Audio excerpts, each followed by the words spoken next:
It's time for America Outdoors Radio, the show that covers the outdoor scene across the U.S. of A. and the entire continent. Fishing, hunting, conservation, outdoor recreation, and great destinations. We cover it all every week. It's your country, your outdoors. Let's explore it together with your host, John Cruz.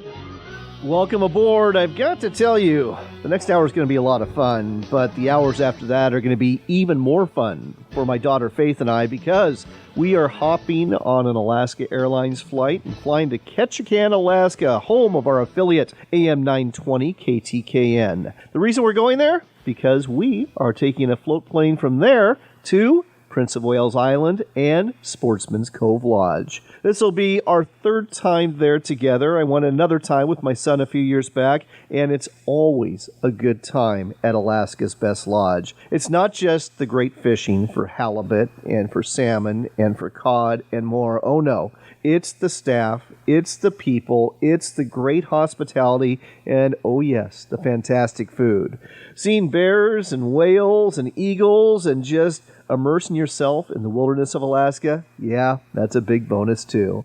I can't wait, and yes, we'll put a show together while we're there and tell you all about it when we get back. This week on America Outdoors Radio, we are going to introduce you to a fish you've probably seen pictures of, but I bet you probably haven't seen it in real life. It's the sawfish, once common off the coast of our South Atlantic states and the Gulf Coast, but now only found in a small area of the coast off of Florida. Florida is known for very good fishing, and a very famous angler and guide named Ralph Delph lived, worked, and played there for many years. His longtime friend, Forrest Young, has written a book called The Ralph Delph Story that has just been published by Wild River Press, and he's going to join us to share some of the impressive life and time experiences of this giant of an angler.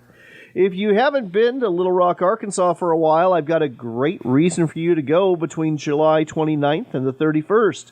That's when the Delta Waterfowl Expo is coming to town. And if you are a duck hunter, a bird dog owner, a duck caller, or a conservationist, you won't want to miss this big event.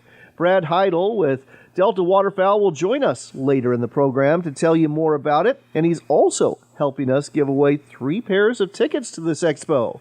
If you want a chance of getting them, simply shoot me an email through our website at americaoutdoorsradio.com and let me know you want to be entered for the Waterfowl Expo tickets. We'll pick 3 winners after our last broadcast this weekend. In addition to this, we'll check in with Sara Dirienzo with Wyoming Game and Fish, because there's a whole bunch of outdoors news coming out of the Cowboy state, to include a grizzly bear attack on a hiker, some changes as to how you'll be getting your hunting regulations this year, and the reintroduction of the sauger, a fish that looks a lot like a walleye and tastes like him too.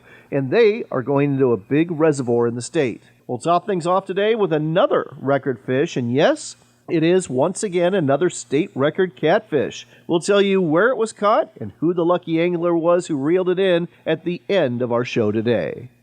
Next up on America Outdoors Radio, we want to introduce you to a very unique fish that, if you're like me, you've probably never seen before. It is the sawfish. And with us here to tell you more about this fish found in Florida is Dr. Greg Polakis with the Charlotte Harbor Field Laboratory and the Florida Fish and Wildlife Conservation Commission. Dr. Polakis, welcome to the show. Thanks for having me. The sawfish, I think people have at least seen pictures of it. You know, it's that kind of shark/skate looking fish that's got that bill that looks like a saw. Tell us a little bit more about this fish and its historical range and where it's found now. Well, I mean, it's, I always describe them as a shark with a hedge trimmer for a nose is what they look like. They're actually a type of stingray, as far as, their evolutionary relationships. But, they were found, in warm waters, basically from the Carolinas in the U.S. down, through Florida. Florida was always really important for the species. And then, all the way around into the Gulf of Mexico, all the way into, all the Gulf states around to Texas. Is where historically they were found. But these days, Florida is pretty much ground zero for them. I mean, South Florida is where they're at these days, and we're hoping to get them, expanding back up into that historical range. It's going to take a while, though. What happened to this population? I understand they've been on the endangered species list since 2003. Is it overharvest? Has there been a loss of habitat? What's going on? Most scientists attribute the decline to bycatch, an accidental catch in net fisheries. There's no evidence that they were targeted to any great degree. I mean, certainly some people did target them and keep them, historically, but, try to think of a fish that would get caught in a net easier than a fish with a hedge trimmer for a nose. It's just, their successful evolution kind of worked against them there, so that's, thought to be the main reason for their decline. But of course, coastal development and habitat loss, mangrove loss, those kinds of things are, certainly factors as well. I've got to ask, why did they evolve to have this, like you put it so well, this hedge trimmer of a nose that looks like a saw blade? Well, they use it to feed primarily. They slash really fast side to side through schools of fish primarily. We've done some research, into their diet, and they do eat primarily fish.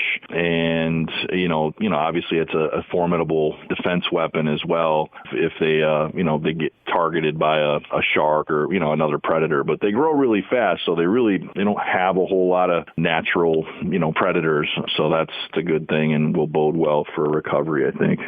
Now, Florida has established a sawfish hotline. And folks, the number for this is 1-844, the number 4, then sawfish. Again, that's 844, the number 4, and sawfish. When should people call this hotline? Anytime they see one, they don't have to catch it necessarily. Even one sighting of a sawfish, it can be really, really helpful for us. We use the information we get through the hotline. As you mentioned, the phone number there. We also have an email, which is sawfish@myfwc.com is another option for people, that have smartphones and stuff these days. But those reports, really help us with our research. Like I say, it's used in a lot of different ways. We use them really almost daily. We have research trips that go out, and these are fish that don't tend to move around as much as some of the other species that folks might target. So, somebody calls and says, hey, we saw, one or two of them off our dock. We'll go there, sometimes that day if we can, depending on where it is, but trying to respond in as real time a way as possible. And it really helps us get tags out on them and learn what they're doing and, like I say, help promote recovery.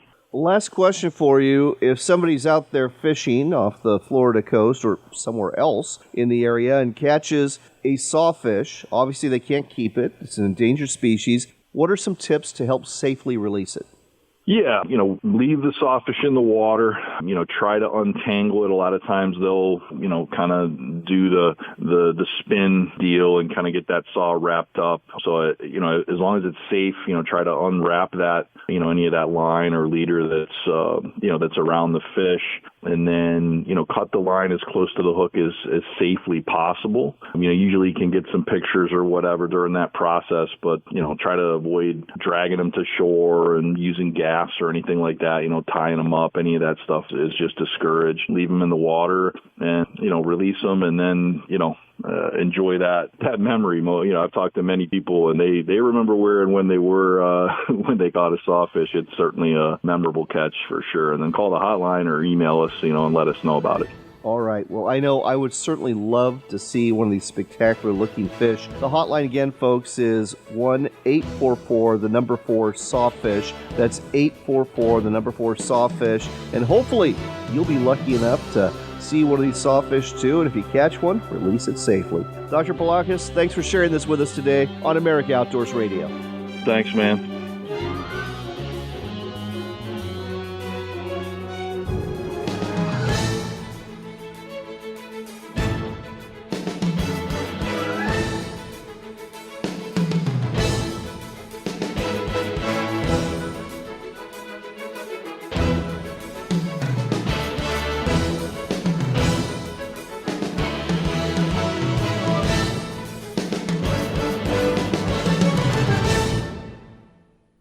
Sportsman's Cove Lodge in Southeast Alaska is booked for the season, which means now is the time to book for next year. And you'll want to do so soon because at the end of a typical summer, the lodge is over 80% booked. The reasons? The great fishing, the wonderful location, the comfortable accommodations, the fantastic food, and the over-the-top customer service. You'll find it all at Sportsman's Cove Lodge. Book today at alaskasbestlodge.com. Hunting and fishing are exercises in hope. Before you head into the woods, you hope to tag out on a deer you'll have to field dress. Before you make that first cast, you hope for a big fish to clean and fillet. When your hopes are realized, you'll need a sharp knife. Whether you sharpen that blade on a power sharpener in the shop or a manual sharpener in the field, WorkSharp has the tool for you. Look for WorkSharp products in sporting goods stores near you or online at WorkSharpTools.com. Hunt of a Lifetime is a nationwide nonprofit organization dedicated to providing hunting and fishing trips to youth 21 and under who suffer from life-threatening illnesses and disabilities. These adventures make big differences in the lives of those who participate in them, and in many cases are literally a dream come true that brings hope and therapy to their lives. Find out more, get involved, or donate today at huntofaLifetime.org. That's huntofaLifetime.org. huntofaLifetime.org. Wedding rings? I've had as many as I've got fingers on my hands. I started off with the Wedding Ring Classic, of course. That smooth blade from Indiana, that beaded body, the sharp hook. We caught a lot of trout together over the years, but then that patented smile blade wedding ring, well, let's just say it took my fancy, along with the trout and the kokanee. Now I'm going through this new age sort of phase. You might say I'm hooked on the new high UV colored wedding rings, and I'm catching more fish than ever. So yeah, I've got a whole bunch of wedding rings. You should get some too. Don't look at the jewelry store though. These wedding ring spinners are from Max Lure, and you'll find them at the sporting goods store near you or online at maxlure.com.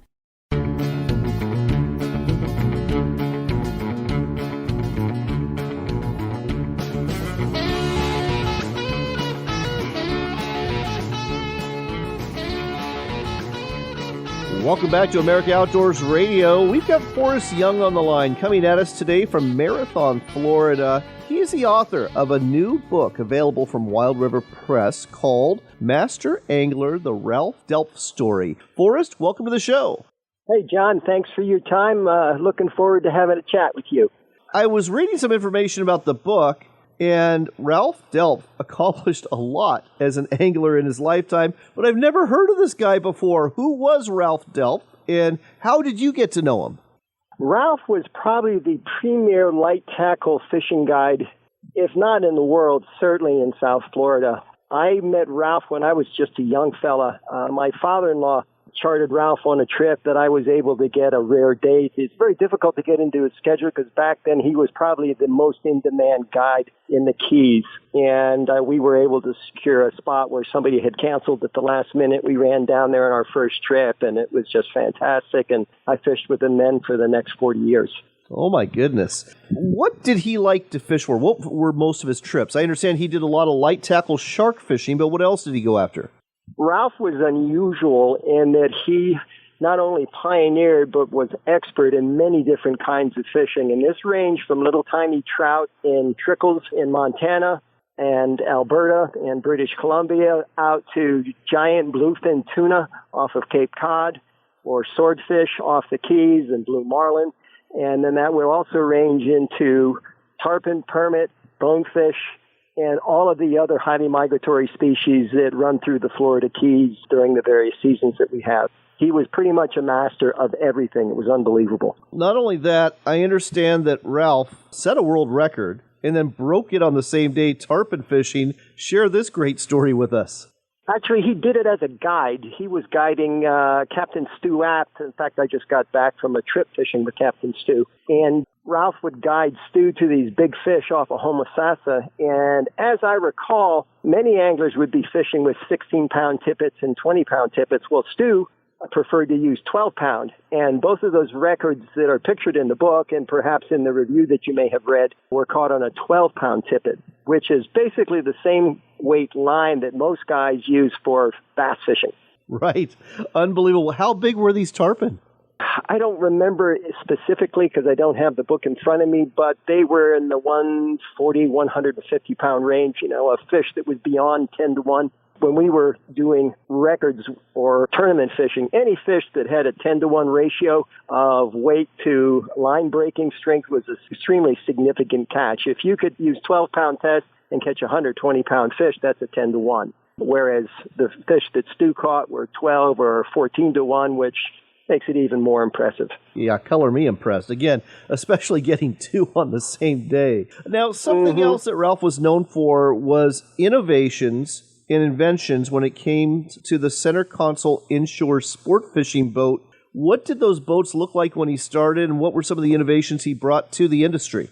Well, as you may consider, it was an evolution. Ralph started out in relatively small inshore boats that were common in the 50s, 12, 14 feet long with a small outboard with a handheld tiller. And it went from that to refinements and increases of size. And as my awareness with Ralph is that he was a materials scientist. He was an engineer. He was the supervising engineer for a number of commercial projects, including the construction of the Bay of Honda Bridge in the Florida Keys, which is about a 2.5-mile span. So Ralph supervised the construction of that. And in the process of his work, he became expert in all manners of materials.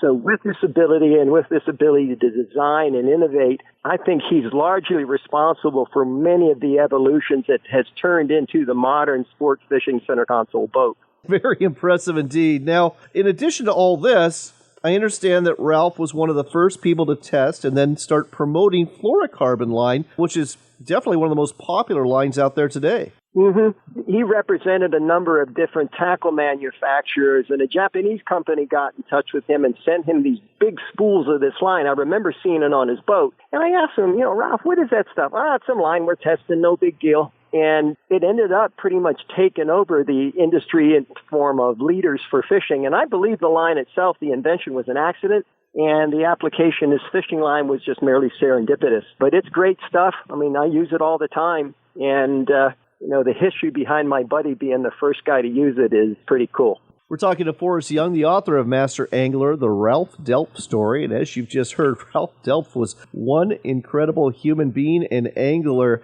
Now, I understand that he was a guide in South Florida, but he caught the steelhead bug, and you and him went to the Pacific Northwest up to British Columbia for some steelhead fishing. Is that right? Yes, we did that extensively. We began in about 2006, and prior to that, Ralph had guided trout fishing on the Bighorn, the Madison, the Henry's Fork, the Missouri, and a number of other rivers in Montana. He would bring the guys that he would fish in Key West, and he'd bring them out to Montana to specifically learn how to fly fish. It was his theory that if you got out and fished for trout, you'd be casting 1,000 times a day, whereas down in South Florida, casting for tarpon or bonefish or any of the species we fish for, you might cast a dozen or 2 times a day on a good day. And it just isn't enough practice in order to get good. And it was his idea that give me a week and I'll turn you into a proficient fly caster. And exactly what he did. And he did that for me. My first trip to the Bighorn was in 81 or 82. And from then on in, I had the bug deeply embedded in my soul. He called me one time, 2005, 2006, and said, "Hey, Forrest, I'm looking at these videos on YouTube, and I see these guys catching steelhead and big coho salmon in BC, and what do you think we go up there?" And I said, "Well, I'm game for anything because we normally spent summers together anyways." So we left his house in Bozeman and headed north, and we ended up spending 6 weeks the first trip learning how to catch the Pacific steelhead. They are not an easy fish to catch, but I'll tell you what, there are definitely some giants still to be found in British Columbia. You were in the right place for that. When did he pass away? He died in 2016. Well, I wish I could have met him because he sounds like an incredible man, but God bless you for sharing his story, and this will be quite a legacy for him to have his story in print through Wild River Press. And folks, if you want to get a copy of this book and learn more about Ralph Delph, just look for Master Angler, the Ralph Delph Story, at wildriverpress.com. It is for sale now. It's a brand new book. Again, Master Angler, the Ralph Delph Story by Forrest Young, available at wildriverpress.com. Forrest, thanks for sharing this with us today on America Outdoors Radio. Sure thing. It's been a pleasure talking to you, sir, and talking about my buddy. This portion of the show was brought to you by our friends at WorkSharp. Now, as you might imagine, Ralph Delph, as a fishing guide, he cleaned thousands of fish for his clients, and you know that he, of all people, must have valued a sharp fillet knife. And you must value one too if you clean fish, whether it be at the fish cleaning station or back at home or in the kitchen sink. And that's why you really need to invest into a quality knife sharpener from WorkSharp. You can get manual knife sharpeners that you can use out in the field, or buy one of the electric kitchen knife sharpeners. Just plug them in and run that fillet knife through along with your other kitchen cutlery, and you will be set. You will make that hard job of cleaning those fish a whole lot easier with a very sharp blade. Find out more about WorkSharp knife sharpeners at worksharptools.com and look for WorkSharp knife and tool sharpeners at quality sporting goods stores, hardware stores, and ranch and home stores near you.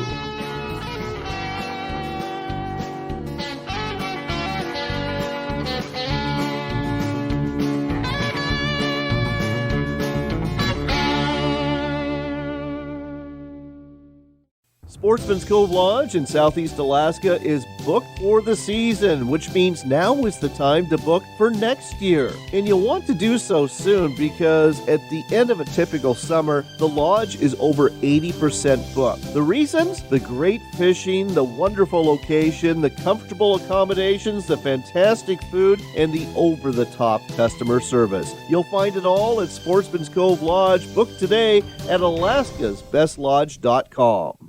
Come explore the Dalles in Oregon for outdoors fun. Hike amongst the wildflowers, bike our riverfront trail, or visit the Gorge Discovery Center where you can enjoy a live raptor display, or even check out our National Neon Sign Museum. But don't forget the fishing. We've got salmon, steelhead, bass, walleye, and monster-sized sturgeon waiting just for you. When the day is done, tell those tall tales at one of our wineries, breweries, or restaurants and plan your next adventure. Find out more at explorethedalles.com.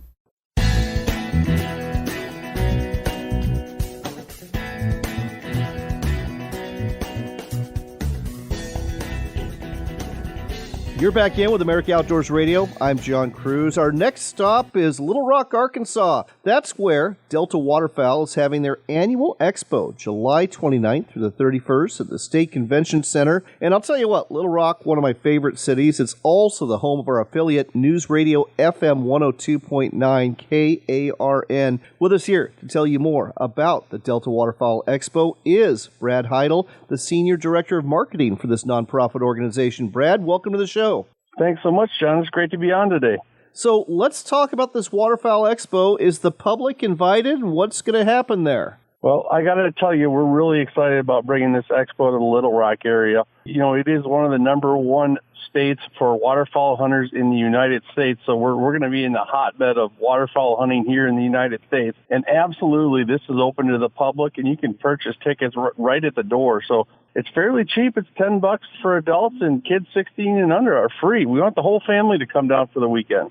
Oh, I love this. So in terms of the expo, one thing that sounds really cool that's going to be there, a decoy exhibit. Why don't you tell our listeners what this is all about? Absolutely. We've got a gentleman named Pat Gregory, who's a great supporter of the organization. And on top of that, one of the foremost decoy carvers here in the United States. And he's going to be coming down and showing people exactly what he does from start to finish and how he's carving his decoys all the way to completely finished as a painted decoy. And then he'll also have some of his precious decoys from actually straight from the Delta Marsh for when people started hunting up there way back in roughly 1911. It's a pretty neat display. The decoys that he makes today, they're not wood, are they? Absolutely. They're all hand carved out of wood, and they're all hand painted by Pat, and he actually hunts over them. That was going to be my next question, of whether he hunts them over. Okay, that is impressive. That's worth the price of admission in and of itself. But I'm guessing there's going to be more to the Waterfowl Expo than that. Absolutely. We've got 3 different full stages that run all day, every day during the expo. We've got a Delta Waterfowl stage where you're going to learn all about the different programs, about duck production and how we do it at Delta Waterfowl. Then you're going to have a whole other stage just for duck hunters that's sponsored by Realtree. So Realtree is bringing in a ton of their pros for the weekend. So you're going to hear some great tips from the best of the best. And then on top of that, waterfowl hunting is just not the same without a good retriever. And so we've got a full stage that's sponsored by the folks at Eukanuba and Lucky Duck, where they're going to bring in their top pros as well and give you some tips to get your duck dog ready for this fall season. Pretty neat stuff. Oh, I'll tell you what, I need to be bringing my Springer Spaniel to that one there. We could both use a little bit of work. So, Brad, all this sounds pretty interesting. Gotta ask, though, the Rocky Mountain Elk Foundation, they're having their World Elk Calling Championship. Are you doing anything similar at the Waterfowl Expo?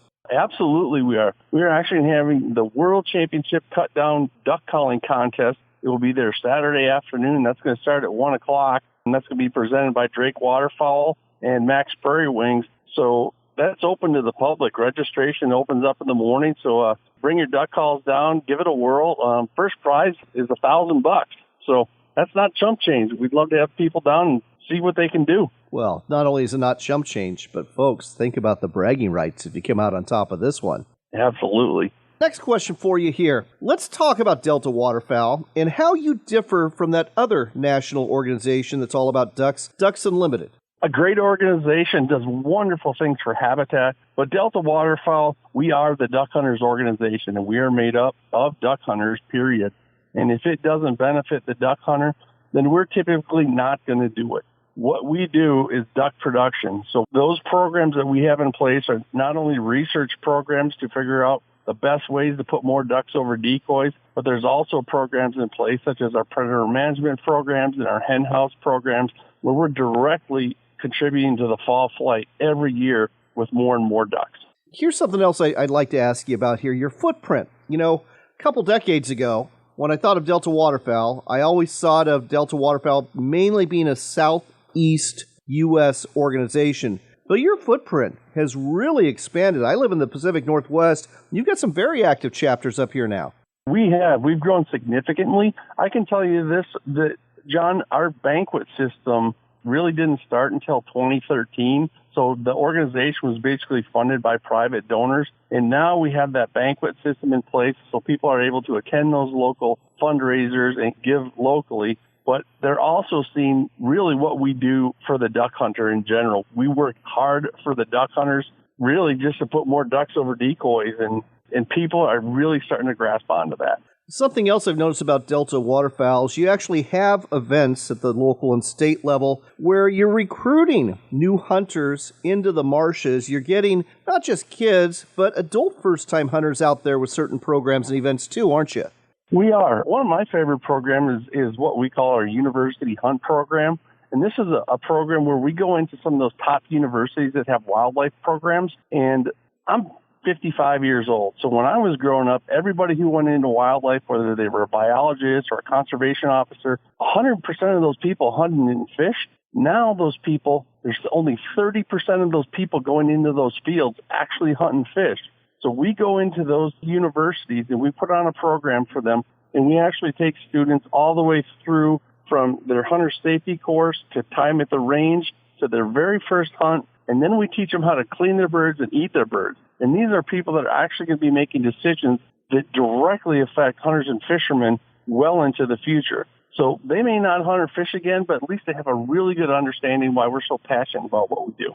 I am so glad you are doing that. We literally have, in my home state of Washington State, several of the recent appointees to the commission, they don't hunt or fish at all, and some of them, frankly, seem to have an anti-hunting stance. So to see that you're doing this, not necessarily with elected or appointed commissioners, but with the people, like you said, who are doing the work and making the decisions on the ground, that is really important to hear that you're doing that. One last thing. Getting back to the Waterfowl Expo between the 29th and the 31st at the State Convention Center in Little Rock, Arkansas, you're going to be kind enough to give away some free tickets. As a matter of fact, folks, we have 3 pairs of tickets, so 6 tickets total. We're going to give away 3 pairs of tickets. If you want them, here's what you do. Just go to our website at AmericaOutdoorsRadio.com and shoot us an email with your name and your address, and we're going to pick 3 randomly at the end of this weekend, and you're all going to get tickets, at least 6 if you are, to attend the Delta Waterfowl Expo, which, as you just heard, sounds like a lot of fun, and this sounds like a great organization, too. What's the website where folks can find out more about Delta Waterfowl and the expo that's coming up? Yep, simply go to DeltaWaterfowlExpo.com, and you'll get everything you need to know there. All right, DeltaWaterfowlExpo.com. That's the website to go to. And if you want a chance to win some tickets, just go to our website, AmericaOutdoorsRadio.com, shoot us an email, and with any luck, you'll be attending that expo in Little Rock at the end of the month. Brad, thanks so much for sharing this with us today on America Outdoors Radio.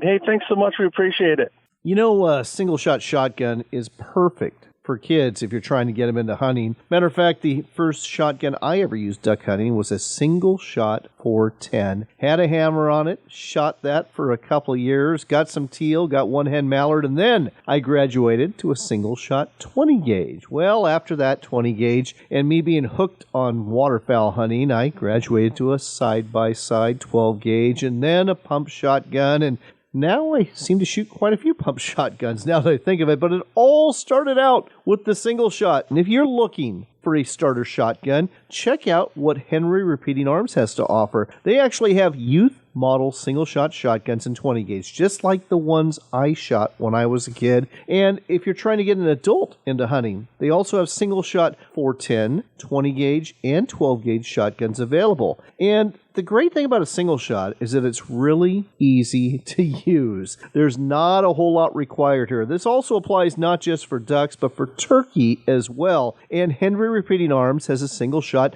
turkey camo shotgun that is indeed camouflage with the official camo of the National Wild Turkey Federation and features a high visibility sight that comes in really handy when those toms are coming off the roost in the early morning.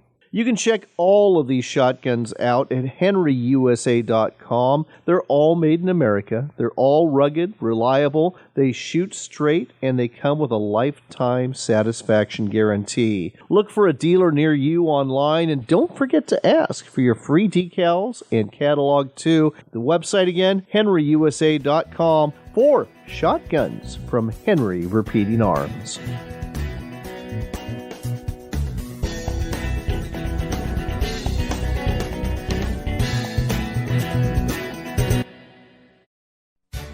Hunt of a Lifetime is a nationwide nonprofit organization dedicated to providing hunting and fishing trips to youth 21 and under who suffer from life-threatening illnesses and disabilities. These adventures make big differences in the lives of those who participate in them, and in many cases are literally a dream come true that brings hope and therapy to their lives. Find out more, get involved, or donate today at huntofalifetime.org.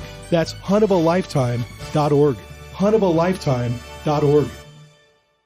Ready to step up to a quality-built rifle or shotgun that's a true classic? Check out Henry Repeating Arms, American-made. There's over 200 models to choose from in a variety of finishes and calibers for hunters and target shooters. Many of these are lever-action models with a look right out of the Old West. Don't be deceived, though. Henry Repeating Arms are modern, rugged, accurate, reliable, and have a lifetime guarantee. Find out more and order a free catalog today at henryusa.com. That's henryusa.com. Campers, adventure seekers, hunters, and foodies. No matter the lifestyle, we can all agree on one thing. Great food and great people are worth remembering. At Camp Chef, we don't just make grills. We create each product knowing that a warm meal is always better when it's shared with those we love. Learn more about Camp Chef grills, smokers, and portable cooking equipment at campchef.com. That's campchef.com for a better way to cook outdoors. Country hunters and anglers. You may have heard of us, but what are we about? BHA is the voice for your wild public lands, waters, and wildlife. From national level policy work to boots on the ground projects like public land cleanups, we work across North America to uphold the legacy of our public lands and waters, as well as your opportunity to hunt, fish, and recreate on them. Stand up for public lands and waters and become a BHA member today. Visit backcountryhunters.org.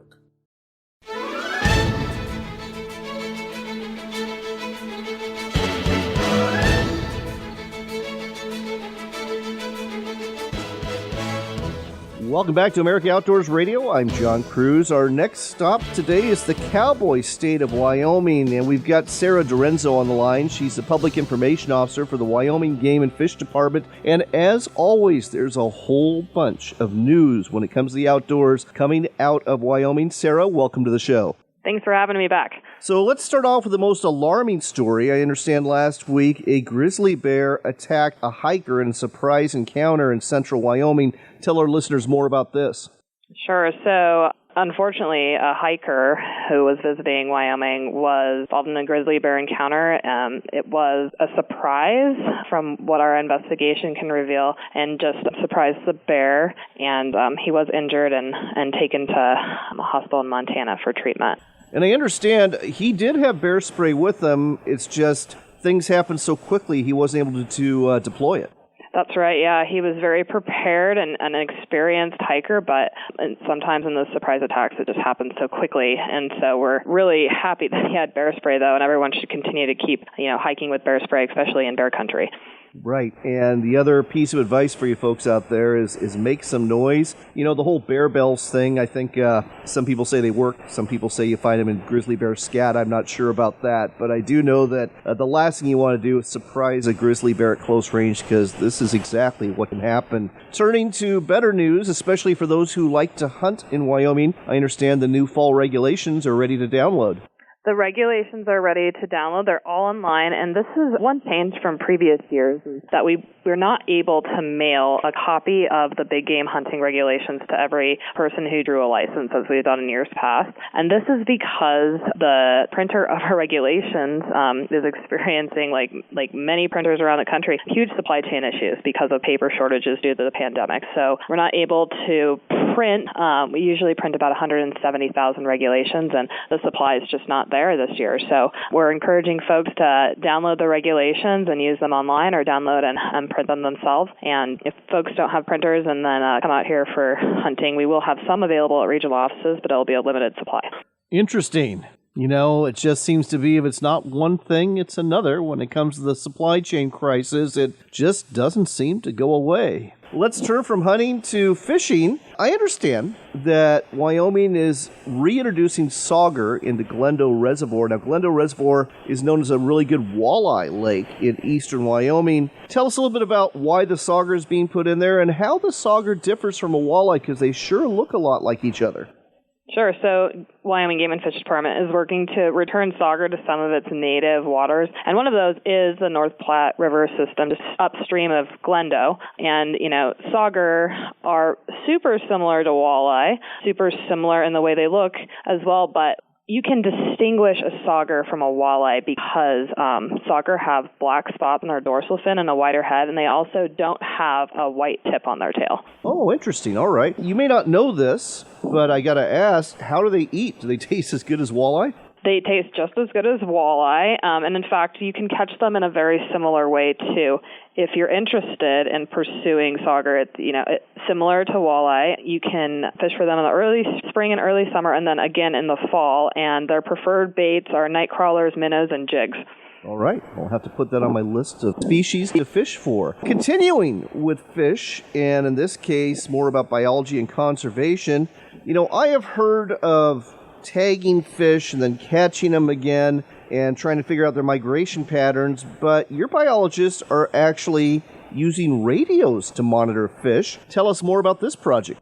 Sure. So we've tried a lot of different techniques to sample and monitor the movements of fish, especially in the Powder River drainage. And here we've tried pit tags, floy tags, trapping fish, and electrofishing before, but radio tags are a new technology we haven't tried. And so beginning in 2021, Game and Fish put radio tags in 3 species, goldeneye, sauger, and shovel-nosed sturgeon. And this is to track their movements. All these fish are highly migratory, and so the radio tags will allow us to track them better and find out more about just how far these fish travel, because though we can't see the migrations of fish, we know they're occurring, and collecting data on their lifespan and how they move helps us better manage the species and also learn more about the interconnectedness of our water systems and where we need to do work to further enable the necessary fish movements and migration that we know are happening and that we can support.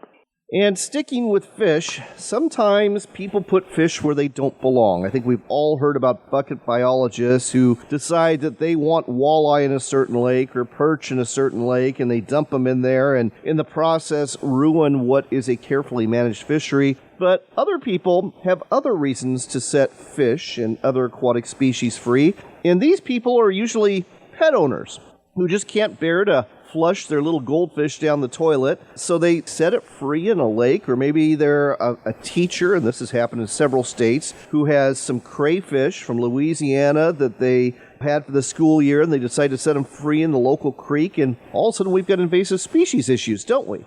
That's right, yeah. I mean, most people who set pets free are trying to, give them a chance to continue living, but it's actually very difficult for these pets to survive in the wild, and they're really impactful to the ecosystems. And so the most kind thing to do with a pet that you don't want anymore is to rehome it or euthanize it in a humane way. Releasing them in the wild, they have a difficult time living, they might starve or freeze to death, and they just have such major impacts on the ecosystem. In several places around Wyoming, we've discovered goldfish after huge restoration work has already been done, and that is a huge cost to the sports person. We'd much rather spend sports person funds on great projects like studying our native fish, like I was talking about earlier, than, having to do restoration efforts again because somebody let their goldfish loose in an important pond.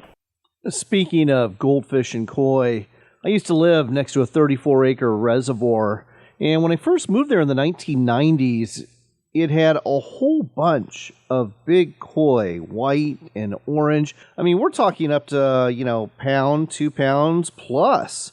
But the ospreys started showing up and found out what easy pickings these koi were because they were so easy to see. And within 3 years, all of the koi were gone from the lake. So if you're looking for a suggestion, maybe enlist some osprey and put them to work to get rid of those goldfish that are showing up in your lakes and ponds in Wyoming.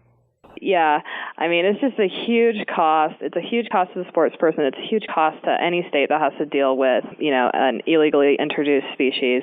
And it's something that we're working really hard in Wyoming to discourage, especially given, a couple of years ago when we identified zebra mussels in aquarium plants. And so when folks are, dumping their aquariums into ponds, there could be other species in there that are small enough that they can't see that can grow to become a huge issue too. And so we really encourage folks not to dump their aquariums or their pets in the wild and just dispose of aquarium water properly as well. There's a couple more stories I was hoping to get to include the fact that Saratoga Lake between Rawlins and Cheyenne is actually open for a couple months for fishing with no limits, no possession limit, because, going back to bucket biology, perch ended up in a lake where they don't belong. And so they're going to treat it with rotenone this fall. But we'll have to save the details of that story and other ones for another time. In the meantime, if you want to find out what's going on in the great state of Wyoming when it comes to fishing, hunting, and conservation,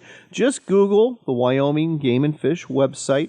When you get there, you're going to find a tab that says News, and click on that. You'll see all the information that Sarah and the other public information officers have gathered around the state of Wyoming to share with you. Again, just Google Wyoming Game and Fish and check out what they've got for you in the world of fishing, hunting, and conservation in the Cowboy State. Sarah, thanks as always for sharing your time with us on America Outdoors Radio. Thank you. Next up, it's another week and another record channel catfish to tell you about. It's record fish time. This time, the new state record comes to us from West Virginia, where the State Department of Natural Resources reports a 17-year-old record for the largest channel cat caught in West Virginia has been broken. On June 20th, Alan Burkett of Criders, Virginia, caught the channel cat that weighed 36.96 pounds and measured 40.59 inches in length. Burkett was fishing with chicken liver from the shore of South Mill Creek Lake in Grant County, and his record fish was measured by DNR fishery biologist Brandon Keplinger. The previous record channel catfish of 33.42 pounds and 40.3 inches was caught by Michael Sears in 2005 at Patterson Creek in West Virginia.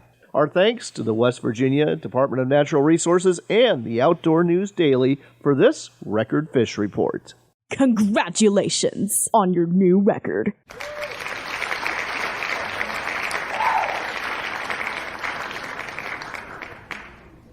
And on that note, I've got to go because my daughter Faith and I have got a plane to catch to get to Sportsman's Cove Lodge on Prince of Wales Island in Alaska. It's going to be a great trip. Here's hoping you are blessed and that you get to have some great trips or outings too in the week ahead. After all, it is your country and your outdoors, so get out there and enjoy it.